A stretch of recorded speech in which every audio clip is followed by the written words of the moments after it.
Hi, my name is Dalian Pindling, and I'm the author of Why I Stay with Today's Black Women. Today, while checking my YouTube account, I noticed that there was an email from a certain person named Arnold from New York. Mr. Pindling, my name is Arnold, and I am from the state of New York in the USA. I haven't read your book, but will certainly purchase it if in some way or form I can be sure that it assists in the reformation of the black woman of today. I am not writing this to put down black women, but I'm only writing this because it has truly been a burden on my heart for these women, and seeing that the amount of black mothers who are single has peaked at 70%, it almost seems to be too late. Our culture is in a decline of enormous proportions. Mr. Pindling, these women are in dire need of change, and it is time that the blame be taken off of us black men, off of yourself and I, and put upon these women who are making the most awful choices in their lives.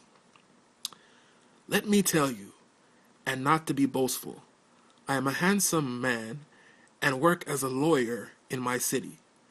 I make a good amount of money, which is a bit above the average person living in my suburban area.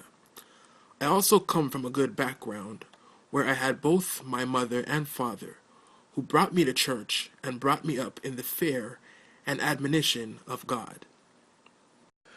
Now ask me, how can it be possible that I cannot begin relations with a good black woman?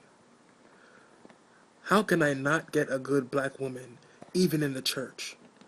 It looks to me like all they want are thugs, no goods or bad guys, all of which I'm not.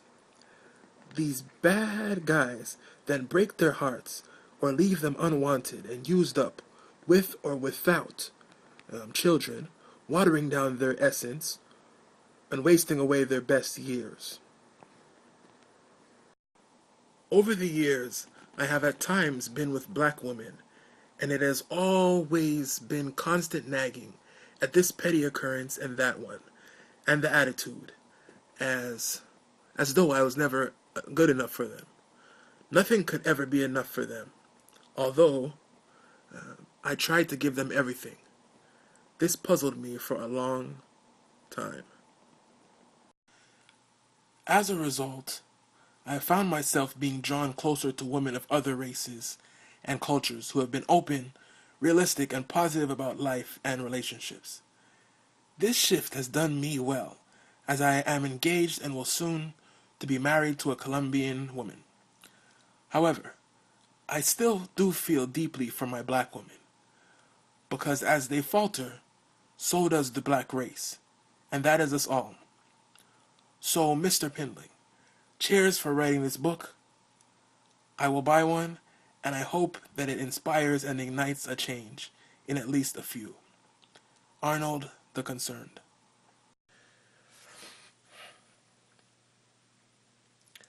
Arnold, I too am shocked, and stunned at the amount of black women with kids who have no baby father. And that's part of the reason why I wrote this book here.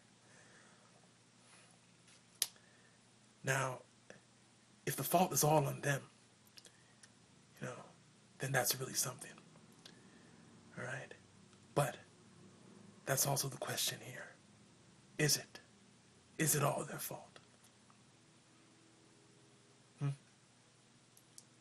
Get my book.